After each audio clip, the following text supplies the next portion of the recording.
De nos jours, dans une société où on est submergé de tout, trop d'informations tout le temps, l'anxiété est de plus en plus répandue et nombreuses sont les personnes qui viennent en massage et qui souffrent d'anxiété.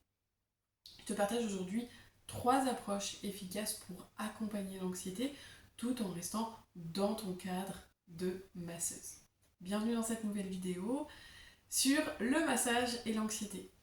Je me documente beaucoup sur le fonctionnement du système nerveux, ça me passionne et je suis ravie de partager ce qui en ressort et ce que je mets en place aujourd'hui qui fonctionne pour accompagner mes clients qui souffrent d'anxiété, que ce soit conscient ou pas, parce qu'on va pas se mentir, certaines personnes pensent que c'est simplement du stress, mais on voit bien que ça va au-delà.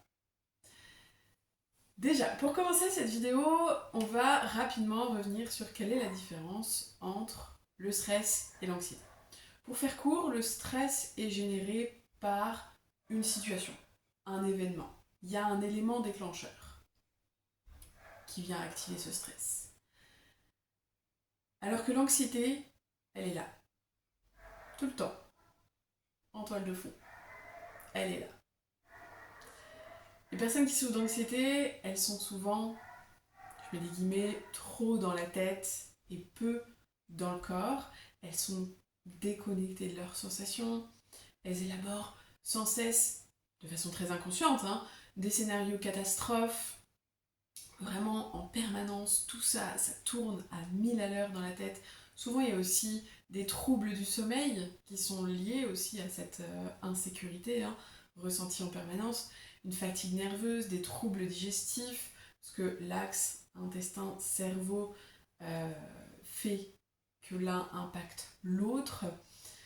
Il peut y avoir vraiment un effet boule de neige si on ne travaille pas à ramener l'équilibre, à ramener de la sécurité au niveau du système nerveux pour apaiser cette anxiété. Pourquoi le massage il peut aider dans le cadre de l'anxiété? Je pense que si tu es là, tu le sais, le massage, le toucher a cette capacité d'activer le système nerveux parasympathique, donc l'état de repos du corps, l'état de régénération, ce qui fait baisser le niveau d'anxiété, ce qui vient équilibrer au niveau hormonal. Et puis, quand on a un toucher bienveillant, un toucher conscient, on peut avoir vraiment cette intention d'apporter de la sécurité. Et donc le toucher devient sécurisant, devient enveloppant et on ramène justement l'esprit dans le corps en invitant à être à l'écoute et en étant aussi une présence vraiment rassurante, sécurisante.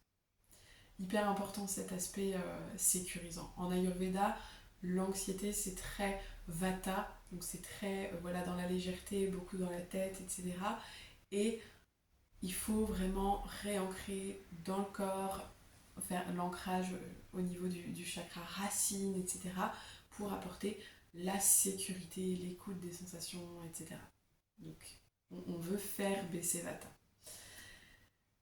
C'est important vraiment de rester dans notre champ de compétences malgré tout, avec tout ça. Voilà. Le massage ne remplace pas une thérapie, bien sûr, c'est complémentaire et tout ce que je vais vous partager a pour but voilà, d'aller dans une démarche globale, une approche holistique, parce que de toute façon c'est ça que je prône toujours, et d'aller en complément de plein d'autres choses. Si tu sens qu'il y a quelque chose qui te dépasse, c'est absolument indispensable de rediriger vers un professionnel de santé ou vers un thérapeute qui pourra aider la personne, évidemment.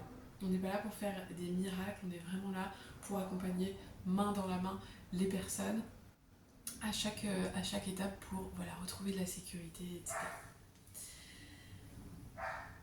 Alors, pour les pratiques à intégrer, donc je vais te proposer 3 pratiques très simples que tu vas pouvoir juste proposer dans tes dans tes prestations, en fait, dans tes séances. Pas forcément dans le massage directement, mais vraiment dans les séances au global pour créer une expérience et puis faire que les effets ils durent ensuite. C'est ça qui est important derrière, puisque si la personne, dès qu'elle ressort de sa séance, elle est repartie, l'ancrage il est plus du tout là, c'est pas intéressant, on veut que ça dure dans le temps. Et petit à petit, avec un accompagnement, on peut vraiment ancrer cette sécurité et faire que ça dure de plus en plus longtemps.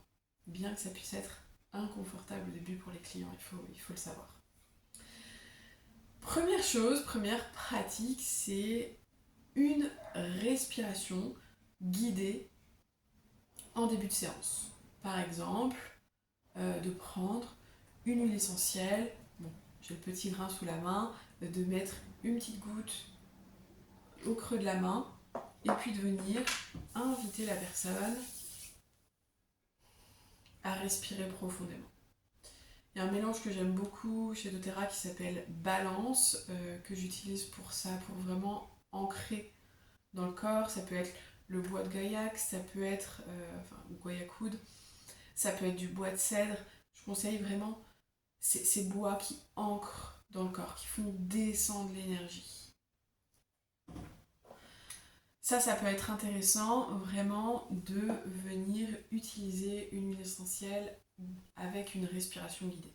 Ça peut être simplement la respiration. Déjà, de venir peut-être poser une main sur le ventre et inviter la personne à respirer en gonflant son ventre et puis expirer en vidant le ventre. Ça connecte aux sensations. Ça peut durer absolument 1-2 minutes. Enfin, ça n'a pas besoin d'être très très long. Donc ça, c'est la première chose. Avant le massage, proposez à la personne de faire une respiration guidée. Vous êtes là, vous êtes avec elle.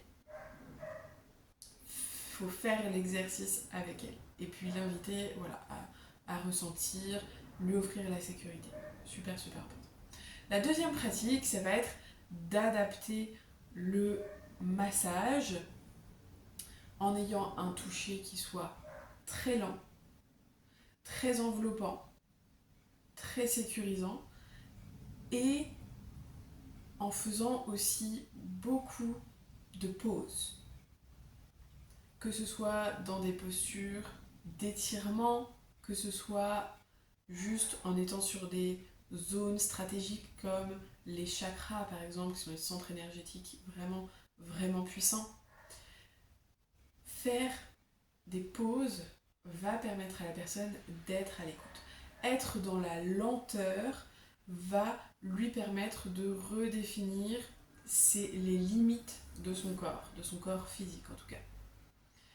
Ça favorise vraiment la détente du système nerveux, ça favorise cette sécurité intérieure qui est très importante, je le répète, dans le cadre de l'anxiété. Le fait d'aller dans la lenteur, moi c'est vraiment quelque chose que j'ai appris pendant une de mes premières formations de massage d'ailleurs, où j'étais en pratique sur un client et mon formateur après le massage il me dit ok super, mais est-ce que tu peux masser avec tes mains plutôt qu'avec ta tête et du coup ressentir. Il m'a dit si tu ressens pas, ton client il peut pas ressentir. Et donc je me suis dit ouais c'est vrai que si je ressens quelque chose et que je passe vite dessus, où j'ai à peine le temps de savoir où je suis, etc. Comment le client qui est là, qui ne sait pas ce que je fais, qui ne voit pas mes gestes, il pourrait mieux sentir. Ça peut pas marcher. Donc c'est vraiment important de ralentir les gestes. Et pour ça, moi je ferme beaucoup les yeux quand je suis en massage, parce que justement, ça m'invite juste à être dans mes mains et pas dans ma tête. Pas à réfléchir à mes gestes, mais juste me laisser guider par mon intuition et par mes ressentis. Et ça c'est super important. La conscience, la présence, l'intention et l'intuition du coup dans le massage et encore plus quand on accompagne vraiment les mots émotionnels, super super important. Donc adapter le massage. Troisième pratique, où j'en ai un petit peu parlé quand même au début, c'est l'intégration des huiles essentielles directement dans la pratique du massage. Des huiles essentielles qui vont être apaisantes, qui vont permettre de relâcher à la fois physiquement et mentalement, qui vont aussi relancer la circulation au niveau énergétique parce que la sagesse des plantes, la sagesse de la nature est absolument incroyable et donc elles vont exactement où il y a besoin d'aller. Donc on connaît la lavande, très relaxante. J'ai parlé du petit grain tout à l'heure. Moi j'aime beaucoup les bois en cas d'anxiété puisque ça invite à se reconnecter à ses sensations. Ça peut être aussi sapin de Sibérie qui est très... c'est un sapin, donc on a vraiment cette connexion à la nature et cette connexion à soi. La marjolaine peut être intéressante aussi s'il y a beaucoup de tensions nerveuses, par exemple les tensions dans les épaules, les tensions dans les mâchoires qui peuvent résulter de l'anxiété. Donc intégrer des huiles essentielles diluées dans une huile végétale dans le massage, en vérifiant évidemment qu'il n'y a pas d'allergie, etc. Je suis pour une aromathérapie vraiment simplifiée, donc simplifiez-vous la vie, mais c'est un outil absolument extraordinaire qu'on peut utiliser donc à la fois avant avec la respiration et pendant le massage.